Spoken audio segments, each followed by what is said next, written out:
नमस्कार, मैं हूं संजय शर्मा। आप देख रहे हैं 4 पीएम न्यूज़ नेटवर्क।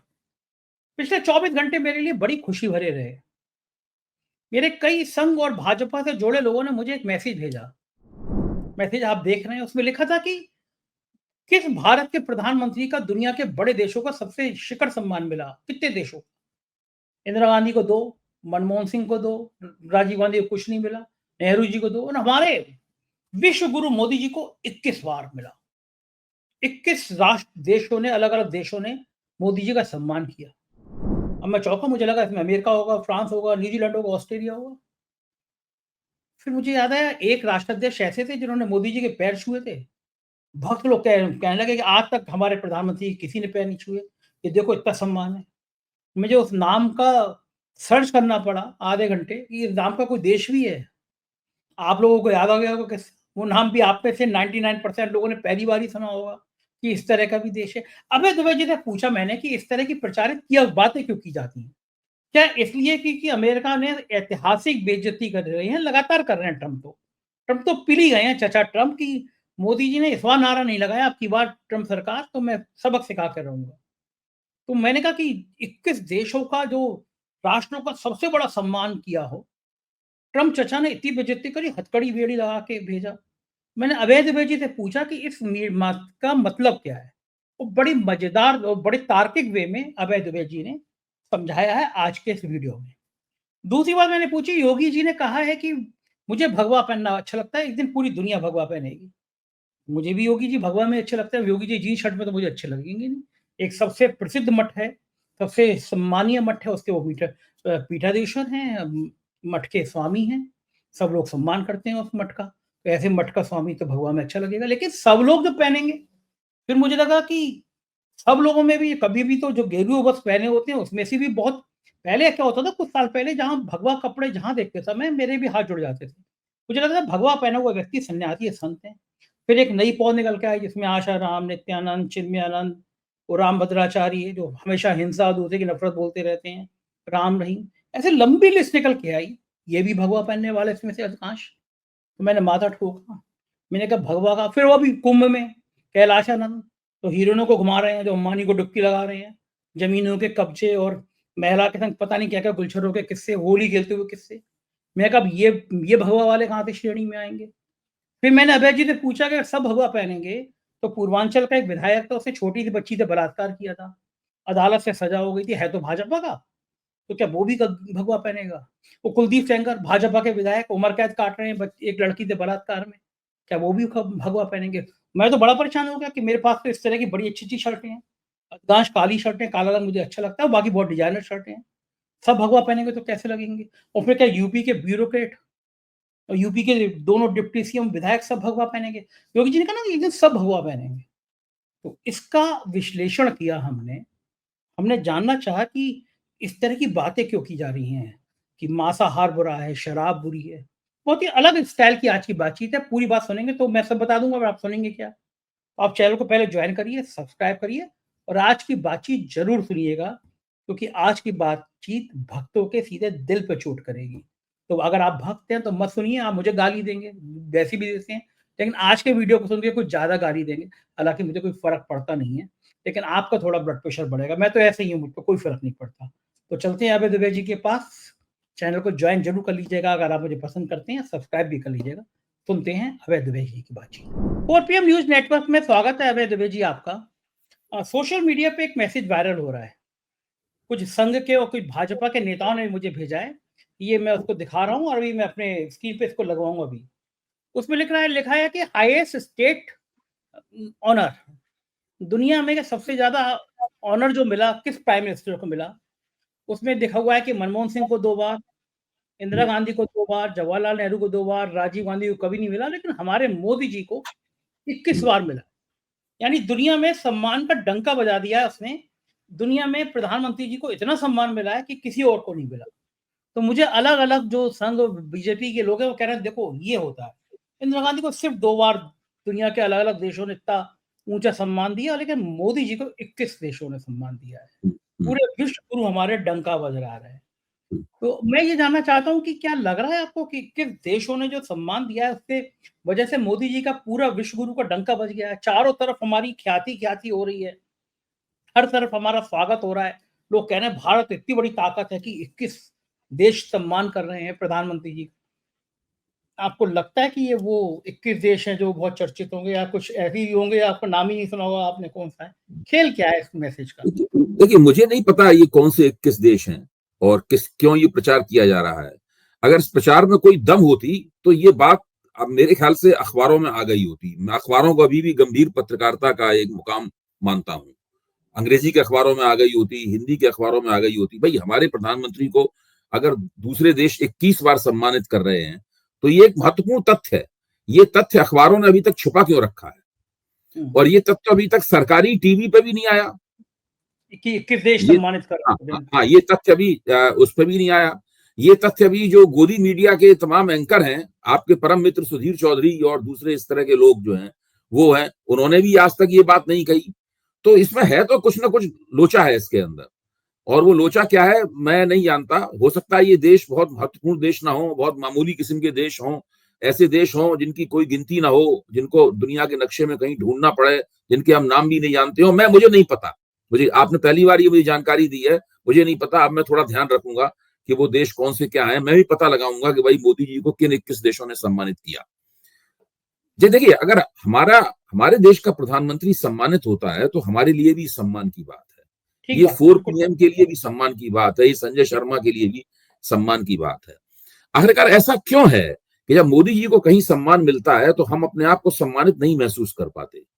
हमारी कमी हो सकती है, मैं मानता हूं हमारी कमी हो सकती है कि हम बहुत ज्यादा, हमें आलोचना करने का शौक है, हम बहुत मोदी जी की टांग खींचते हैं, हमें उनकी सरकार और उनके शासन में बहुत खामियां निकालते हैं। हम बार बार यही याद दिलाते रहते हैं, देखिए देखिए 2024 में आपका बहुमत चला गया, आप पूर्ण बहुमत की सरकार थे लेकिन अब आप गठजोड़ सरकार चला रहे हैं। ये हमारी खामियां हो सकती हैं। लेकिन मैं कुछ सवाल पूछना चाहता हूं इस बहाने। वो सवाल ये है कि जब से डोनाल्ड ट्रंप ने 20 जनवरी को अमेरिका में राष्ट्रपति पद की शपथ ली है, कौन कौन से देशों के नेता डोनाल्ड ट्रंप से मिलने अमेरिका गए? मुझे जहां तक याद पड़ता है कि केवल 3 सर्वोच्च नेता डोनाल्ड ट्रंप से मिलने अमेरिका गए। एक का नाम है जेलेंस्की, दूसरे का नाम है नेतन्याहू और तीसरे का नाम है नरेंद्र मोदी। नेतन्याहू इजराइल के नेता हैं। इजराइल का पूरा अस्तित्व अमेरिका की कृपा पर निर्भर है। जिस दिन अमेरिका अपना हाथ खींच लेगा उसी दिन अरब देश इजराइल को खत्म कर देंगे, तकरीबन खत्म हो जाएगा, दुनिया से वजूद उठ जाएगा उसका।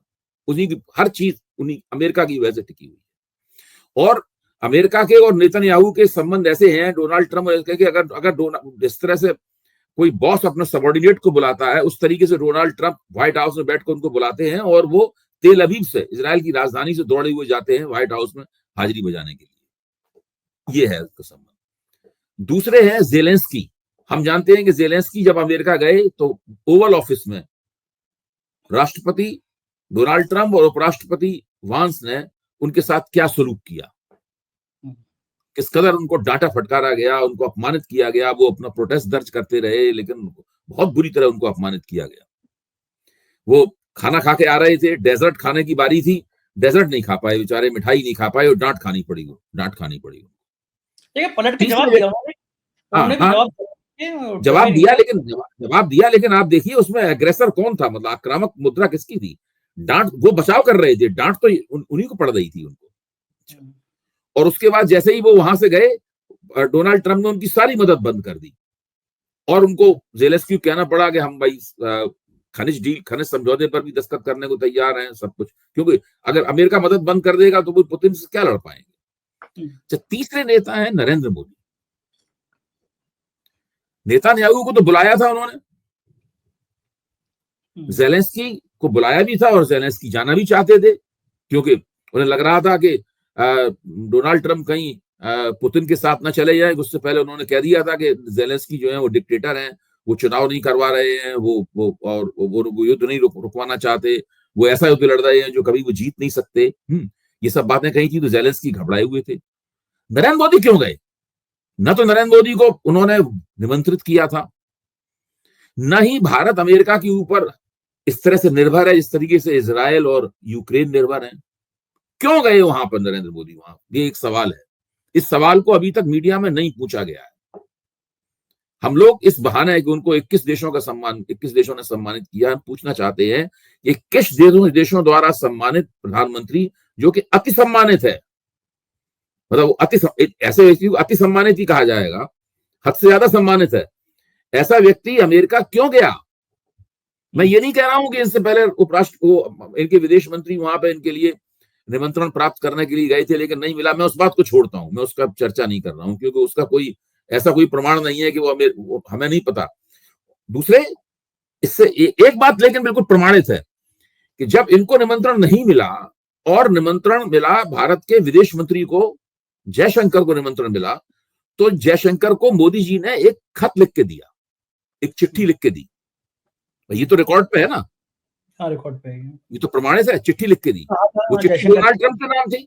राष्ट्रपति जो है अमेरिका के विदेश मंत्री की चिट्ठी तो ना लिखेगा, भारत का प्रधानमंत्री अमेरिका के विदेश मंत्री की चिट्ठी तो ना, वो डोनाल्ड ट्रंप को चिट्ठी लिख के देगा। लेकिन चिट्ठी किसको दी गई? चिट्ठी डोनाल्ड ट्रंप ने रिसीव नहीं की, चिट्ठी अमेरिका के विदेश मंत्री रूबियो ने रिसीव की, उपराष्ट्रपति ने भी चिट्ठी रिसीव नहीं की। फिर जब हमारे प्रधानमंत्री, अति सम्मानित प्रधानमंत्री वहां पर गए तो प्रधानमंत्री की अगवानी किसने की? डोनाल्ड ट्रंप ने प्रधानमंत्री की अगवानी नहीं की। हालांकि वो उनको अपना गुरु, अपना दोस्त कहते हैं, ये उनको अपना दोस्त कहते हैं। पिछली बार उन्होंने उनके साथ चुनाव प्रचार भी किया था, अब की बार ट्रंप सरकार का नारा भी लगाया था उनके हाथ में हाथ डाल के, लेकिन उनको वो भी नहीं किया। और बाद में ट्रंप ने फॉक्स स्टार के ऊपर ये कहा, मीडिया में ये कहा कि मैंने प्राइम मिनिस्टर मोदी से कहा कि आप बहुत ज्यादा जितना लगाते हैं टैरिफ, उतना ही टैरिफ हम भी लगाएंगे। उन्होंने कहा नहीं ये ठीक बात नहीं है, तो मैंने कहा नहीं ये ठीक बात है, हम टैरिफ लगाएंगे। और पता नहीं दोनों के बीच में क्या क्या बातें हुई हो। क्या वो माहौल पूरा ज़ेलेंस्की से ऐसी बातचीत का था, ये नेतन्याहू से हुई बातचीत का था, मुझे नहीं पता। आज पूरे भारत में इस बात को लेकर चर्चा है कि भारत ने अमेरिका के सामने हथियार डाल दिए हैं। इसीलिए भारत के वाणिज्य सचिव को पार्लियामेंट्री पैनल के सामने खड़े होकर सफाई देनी पड़ती है। उन्होंने पार्लियामेंट्री पैनल के सामने खड़े होकर सफाई दी है कि हमने अमेरिका से सितंबर तक का टाइम मांगा है। आप सोचिए, सितंबर तक, अभी फरवरी मार्च चल रहा है, यानी अप्रैल मई जून अगस्त सितंबर, यानी 5 महीने का टाइम इन्होंने डोनाल्ड ट्रंप से मांगा है। भारत ने 5 महीने का टाइम मांगा है कि इस बीच में हम लोग 5 चाहते हैं कि 5 महीने तक बातचीत होती रहे। अभी पीयूष गोयल गए थे वहां पर, 3 तारीख से 6 तारीख तक वहां पर अमेरिका में रहे। जो द्विपक्षीय वाणिज्य संधि होनी है, जो बायलैटरल ट्रेड ट्रीटी होनी है, उसकी शर्तों के बारे में चर्चा करने के लिए गए थे। उसी के बाद में वाणिज्य सचिव का यह बयान आया कि हमने अमेरिका से 5 सितंबर तक की मोहलत मांगी है कि सितंबर तक आप कोई टैरिफ न लगाएं। ट्रंप ऐलान कर चुके हैं कि 2 अप्रैल को वो टैरिफ लगा देंगे। 1 अप्रैल को लगाना, ये भी कहा 1 अप्रैल को लगाना चाहता था। 1 अप्रैल मूर्ख दिवस है, फूल्स डे है, उस दिन नहीं लगाएंगे टैरिफ, इसलिए हम 2 अप्रैल को टैरिफ लगाएंगे। तो ये स्थिति है। अगर अमेरिका इनको बुला के सम्मानित करता, ब्रिटेन इनको बुला के सम्मानित करता, फ्रांस इनको बुला के सम्मानित करता, जर्मनी इनको बुला के सम्मानित करता, इस तरह के देश इन्हें बुला के सम्मानित करते, तो बात हम लोगों के सामने साफ आती। आज हम लोग उन देशों को ढूंढ नहीं रहे होते जिन्होंने इनको सम्मानित किया है। इसलिए आज से हम लोग इन्हें अति सम्मानित प्रधानमंत्री कहकर बुलाएंगे। ये भी सही है, हम लोग कहना चाहिए भाई अति सम्मानित प्रधानमंत्री। भाई 21 देशों का सम्मान कोई कमाल है, कुछ तो हमें ध्यान रखना चाहिए इसका। ये अति सम्मानित प्रधानमंत्री है। और इतने अति सम्मानित प्रधानमंत्री जी जैसे अमेरिका से लौटे, उतने ही सम्मान पूर्वक उन्होंने भारतीय वापस कर दिया, हथकड़ी और बेड़ी में डाल के। जी। उन्हें याद नहीं आया कि इतने प्रधान, ये वो देश है जिसके प्रधानमंत्री 21 देशों से सम्मानित। नहीं, वहां से लौटने के बाद ही फॉक्स स्टार पे एलन मस्क के साथ बैठे हुए उन्होंने ये बयान दिया था ट्रंप ने। उनके लौटने के बाद ट्रंप ने दिया। उसके बाद दोबारा उसने दोबारा कहा कि हम 1-2 अप्रैल को लगाएंगे इनके ऊपर टैरिफ। आप सोचिए, जब पीयूष गोयल वहां पे चले आए, यानी पीयूष गोयल वहां यही तो कहने गए होंगे कि भाई सितंबर तक जरा आप धैर्य रखिए, सितंबर तक टैरिफ मत लगाइए, सितंबर तक पूरी बातचीत हो जाएगी हम लोगों की, किस चीज पे टैरिफ लगाना है, किस पे नहीं लगाना है, किस पे हम घटाएंगे टैरिफ, किस पे आप घटाएंगे, या किस पे झगड़ा होता रहेगा हमारा, सब चीजों पे समझौता नहीं हो सकता। मतलब पूरी सेटिंग सितंबर तक हो पाएगी, ये कहने के लिए गए थे वहां पे। हाँ, बिल्कुल ठीक बात है। अच्छा, मुझे इसमें एक और, हम तो 2 अप्रैल को लगा देंगे टैरिफ। हाँ, आपको जो करना है करिए, हम तो 2 अप्रैल को लगा हम देंगे। 2 अप्रैल को लगा देंगे। अच्छा, मजे की बात है, मुझे एक देश तो याद आ गया। एक देश में जब पहुंचे तो वहां के राष्ट्राध्यक्ष ने इनके पैर छुए थे। वो इतना छा गया था, देखो प्रधानमंत्री ऐसा होना चाहिए कि जिसका दूसरा देश का प्रमुख पैर छू रहा हो। उस देश का नाम मुझे अभी, खैर अभी तक तो दर्शक क्षमा करें, इतना ज्ञान नहीं है मेरे में, मैं भूल गया। उस दिन भी जब देश का नाम आया तो मैंने बैठ के सर्च किया कि इस नाम का भी कोई देश है। तो मैंने नहीं, शायद जितने लोग थे सबने सर्च किया इस नाम का भी कोई देश है। तो पता लगा कि हाँ, इस नाम का भी कोई देश है। 150 से ज्यादा मुल्क हैं। आप बिल्कुल सही कह रहे हैं, जो बड़े मुल्क हैं, इतने नामी गिरामी की जगह ऐसे मुल्क होंगे। लेकिन सोशल मीडिया में बहुत चल रहा था ये, मुझे 7-8 लोगों ने भेजा। जहां न्यूजीलैंड और ऑस्ट्रेलिया है, जिस इलाके में न्यूजीलैंड और ऑस्ट्रेलिया है, वहां पे एक इलाका है, इसको माइक्रोनेशिया बोलते हैं। वो 100 द्वीपों का इलाका है, इसलिए माइक्रोनेशिया बोलते हैं उसको, है। तो वहां पे सब द्वीपों में छोटी छोटी अलग अलग सरकारें हैं और अलग अलग कबीले रहते हैं वहां पर। उसमें भी कई देश हैं इस तरह के, छोटा सा टापू और एक देश। हाँ। हाँ, तो ठीक है, कई लोग ऐसे होते हैं जो सम्मान, बड़ा बड़ा टिकड़ों में सम्मान ले लेते हैं। हमारे प्रधानमंत्री तो ऐसे नहीं होंगे कि बहुत बहुत टिकड़ों में सम्मान लेंगे। लेकिन अभय जी, मैं एक और बड़ी परेशानी में आ गया हूँ। मैं आपसे उसमें राय चाहता हूँ, मदद चाहता हूँ। ये जो शर्ट पहन के बैठा हूँ, ये मेरी बड़ी प्रिय शर्ट है। मेरे पास में काली शर्टें बहुत है, मुझे काला रंग बहुत पसंद है। तो मैं वार्डरोब खोलता हूँ तो उनमें कम से कम आधे से ज्यादा काली शर्टें निकलती हैं। ऐसी मेरे पास में, और मैंने अभी और शर्टें सिलवाई हैं कि गर्मी का सीजन आया, ऐसी शर्टें सिलवा लूं मैं। लेकिन एक बड़ी समस्या है, हमारे मुख्यमंत्री जी ने एक चैनल में बयान दिया है कि मुझे भगवा रंग बड़ा पसंद है। अच्छी बात है, हमें भी पसंद है। हम तो भगवा रंग देख के मन करता है कि आदमी के हम हाथ जोड़ें।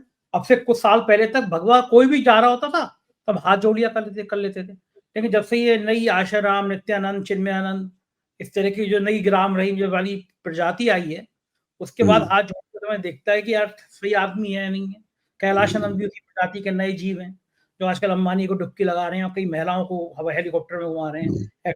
तो इस तरह की जब प्रजाति आई है तो गेरू उस पर हाथ जोड़ने में थोड़ा सोचते हैं कि यार ये कौन सा वाला गेरू है, ठग टाइप का गेरू है या सही वाला गेरू है। लेकिन हमारे योगी आदित्यनाथ जी के बारे में इस तरह की कोई बात हम नहीं कह सकते, क्योंकि बड़ी मर्यादा है।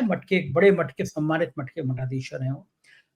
उन्होंने कहा कि मुझे भगवा रंग पहनना पसंद है। बहुत अच्छी बात है, जिस मठ में आप बैठे हैं उसमें मठ पसंद भी होना चाहिए, पहनना भी चाहिए आपको। वो कह रहे हैं कि एक दिन ऐसा आएगा पूरी दुनिया भगवा पहनेगी। अब मैं अपनी जो वार्डरोब में शर्टें हैं, मुझे लगा कि यार जब सब भगवा ही पहनना पड़ेगा मुझे और आपको दोनों को, फिर मैं इन शर्टों को क्या करूंगा। तो भी क्या ऐसा दिन कब आएगा कि पूरे हिंदुस्तान को, पूरी दुनिया को भगवा पहनना पड़ेगा। सब एक जैसे लगेंगे, नमूने टाइप के। फिर ये अलग से कैसे नजर आएंगे जी? नहीं, ये वो नौबत बाद में आएगी। वो नौबत तो बाद में आएगी, वो तो भविष्य की बात उन्होंने कही है। अभी तो वो जिस सरकार के मुख्यमंत्री हैं, वो अपनी सरकार का ड्रेस कोड तय कर सकते हैं।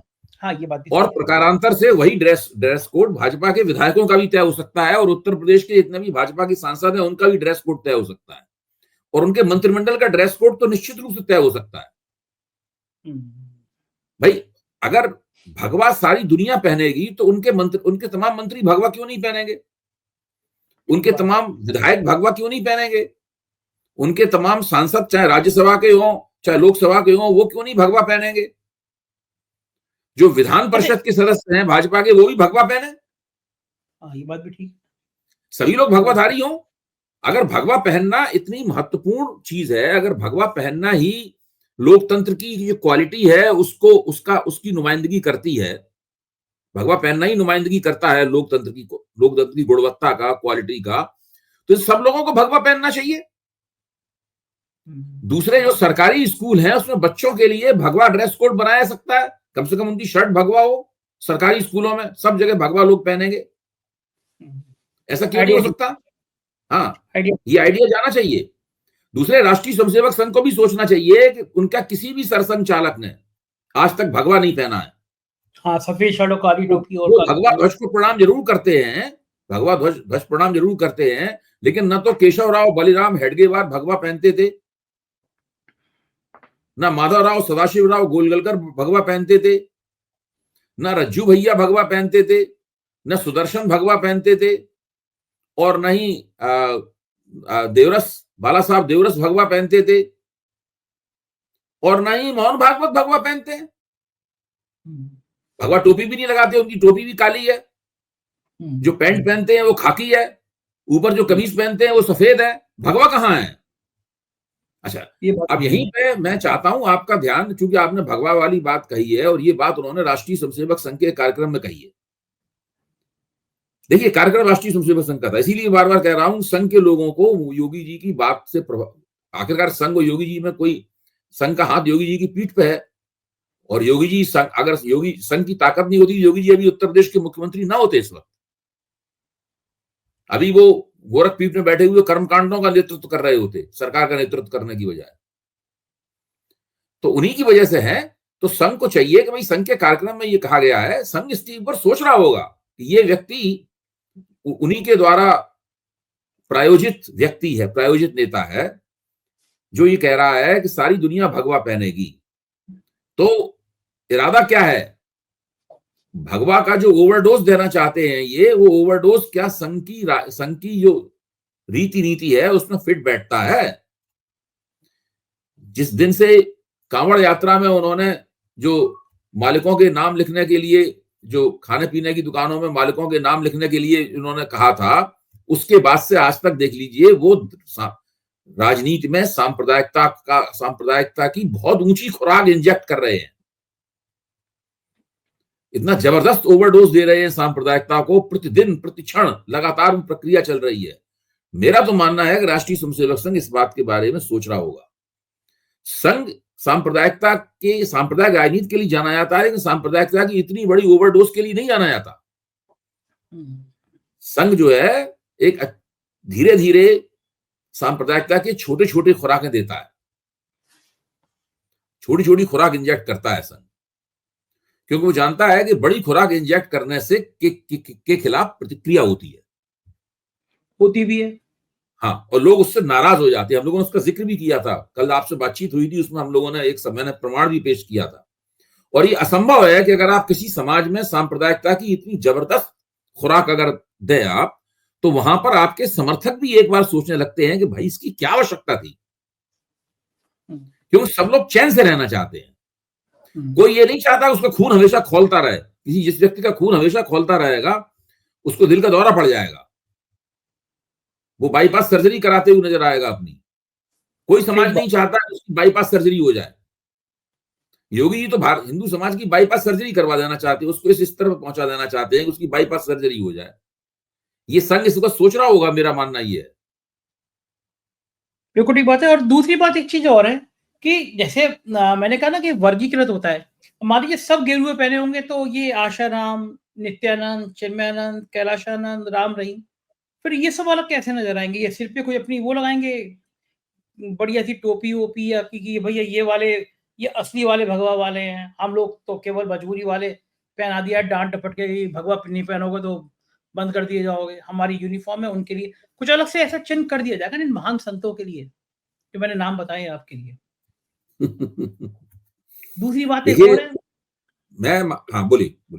एक बात और है, एक विधायक है, पूर्वांचल से आते हैं, एक छोटी सी बच्ची का बलात्कार किया, भारतीय जनता पार्टी के विधायक थे, फिर सजा हो गई तो वो विधायक ही चली गई, लेकिन है तो भाजपा के ही, मूल तो भाजपा के ही है। एक उन्नाव के विधायक है सेंगर, तिहाड़ जेल में है, उम्र कैद की सजा काट रहे हैं, एक बच्ची से बलात्कार, है तो भाजपा के ही। तो ये लोग भी फिर क्या गेरू वस्त्र नहीं पहनेंगे, या ऐसे लोगों के लिए गेरू वस्त्र मना होगा? उत्तर प्रदेश में तो भाजपा का ड्रेस कोड गेरुआ ही होना चाहिए, भगवा ही होना चाहिए। अच्छा, एक और मजे की बात, आपको एक और आप उनकी तरफ से डिमांड कीजिए, मांग कीजिए। एक और बड़ी आपको मजेदार बात बताता हूँ, अपने दर्शकों को मजेदार बात बताता हूँ। मेरे ब्यूरोक्रेट से बड़े अच्छे दोस्त थे, मतलब मैं घमंड तो नहीं कर रहा, लेकिन शायद पत्रकारों में सबसे ज्यादा दोस्ती मेरी ब्यूरोक्रेसी कि इस सरकार में भी योगी जी के नाक के बाल जो अफसर होंगे, उनमें वो भी मेरे मित्र होंगे, चुपचाप कहीं ना कहीं मुझे कुछ ना कुछ बातें बताते रहते हैं। जब आईएएस वीक हुआ करता था, उसमें पूरे प्रदेश के सबके आईएएस इकट्ठे हुआ करते थे, 3 या 4 दिन का वीक होता था। उसमें सब लोग बैठते थे, डिस्कशन करते थे, आईएएस एसोसिएशन की मीटिंग होती थी, क्रिकेट का खेल होता था, एक दिन आईएएस का आपस में डिनर होते थे। तो उसका एक पूरी एसोसिएशन का, हर एसोसिएशन हर बड़ी संस्था की ऑर्गेनाइजेशन होती है, इसी तरह वीक मनाते हैं। तो उस वीक में एक दिन जब डिनर होता था, उसमें ड्रिंक्स होते थे, नॉन वेज होते थे। अब जब मुख्यमंत्री जी बने थे, तो शुरुआत में मुख्यमंत्री जी अपना सचिव किसको बनाए? शर्त उसमें ये थी, जहां तक मेरी जानकारी में आया है, कि वो ही योगी जी का सचिव बनेगा जो नॉनवेज ना खाता हो और जो शराब ना पीता हो। अब यूपी में तो लाइन्स लगा के ऐसे अफसर ढूंढने पड़ते थे। नॉनवेज और शराब तो छोड़ दीजिए, बड़ी संख्या में तो चरित्रहीन अफसर थे, जिनके चारित्रिक पतन की कहानियां थी। तो ये तो वो छोटी सी चीज थी। बड़े दिन तक अवैधी पोस्टिंग ना हुई। जिसके बारे में मालूम कराएं, वो कहे, अरे सर वो तो पूरी आधी बोतल पी जाता है, वो तो पूरा मुर्गा खा जाता है। फिर ये हुआ कि भैया इसी में से एडजस्ट करो। अभी भी जो मुख्यमंत्री के दाएं बाएं हैं, जो अफसर हैं, वो आराम से बढ़िया शराब पीने वाले और बढ़िया लजीज नॉनवेज खाने वाले हैं। कहाँ से लाए अफसर? लेकिन हुआ क्या, सबसे मजेदार जो बात बता रहा था मैं आपको, कि आईएएस एसोसिएशन की बैठक जब हुई, उसमें डिनर रखा गया, तो ये हुआ कि भैया इसमें से शराब और नॉनवेज हटा दो। हालांकि कुछ नौजवान जो अफसर थे, उन्होंने विरोध किया कि ये तो बड़ी खराब बात है, तो भाई हमारी एसोसिएशन का हमारा डिनर है, हमारे डिनर में शराब अगर नॉनवेज है, शराब भी लीगल है, कानून दुकानें खोलती है शराब बिकने की, मांसाहार भी लीगल है, मांसाहार की दुकानें हैं, मांसाहार मांस बिकता है।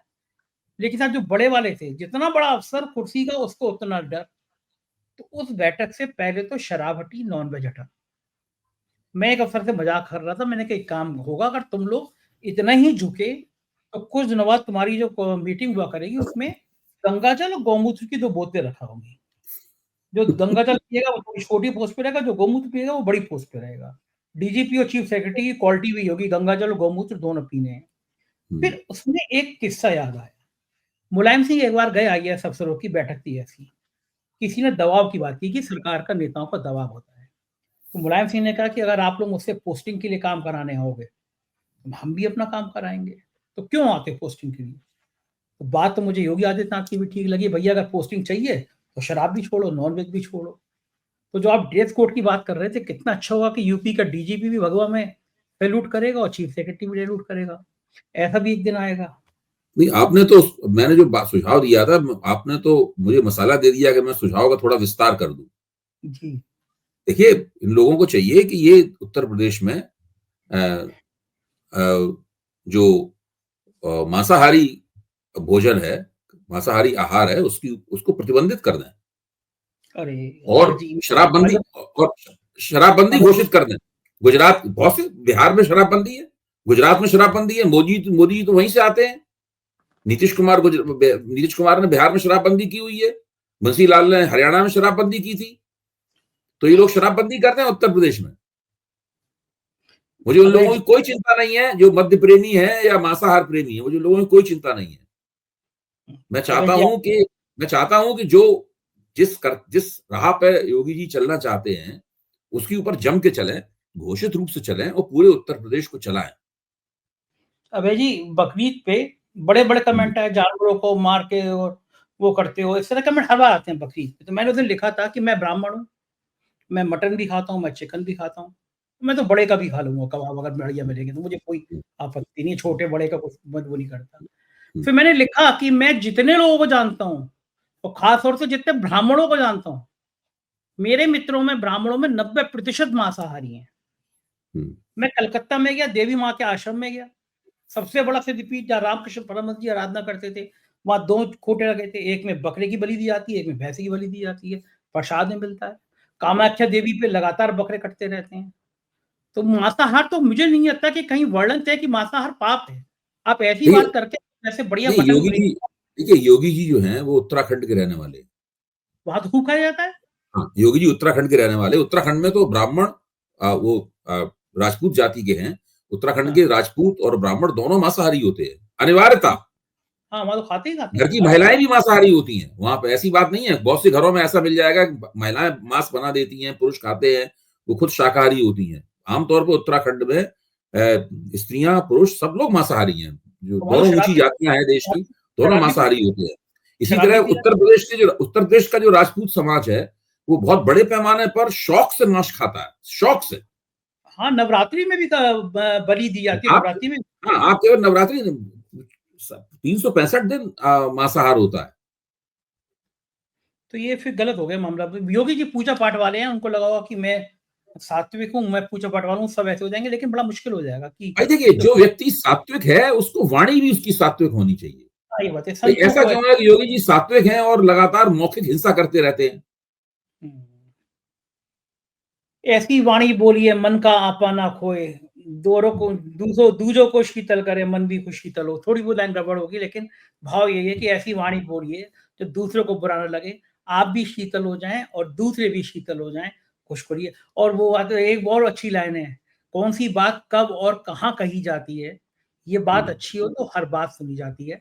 बहुत बहुत शुक्रिया अभय जी, आज आपने बहुत बढ़िया चर्चा करी, धन्यवाद, शुक्रिया। ये थे अभय दुबे जी, और कितने तर्कों के साथ इन्होंने अपनी बात कही। बताइए कौन सी बात इसमें गलत है? मुझे कमेंट करके बताइए कि मैंने ये गलत कहा। ब्राह्मण मेरे सारे दोस्त ब्राह्मण मांस खाते हैं, तो क्या ब्राह्मण रहेंगे नहीं क्या? अब मैंने ब्राह्मण कुल में जन्म लिया है, लोग कहते तुम्हारे कर्म ही ब्राह्मण नहीं है, तुम सब जातियों की समानता की बात करते हो, तो मैं मरते मर जाऊंगा। मेरे लिए तब भी पिछड़े दलित मुसलमान सब ब्राह्मण जैसे ही हैं। मेरे लिए कोई किसी व्यक्ति में भेद नहीं है। मुझे लगता है हर व्यक्ति ईश्वर का बनाया हुआ है, बराबर के भाव का बनाया हुआ है। तो अब मैं अगर ऐसा हूं तो क्यों हूं, या तो आप समझ सकते हैं, क्योंकि मेरी मानसिकता ही ऐसी है। आप बताइएगा अगर मैंने कुछ गलत कहा हो तो, सही कहा हो तो कमेंट जरूर कीजिएगा। शुक्रिया, थैंक यू।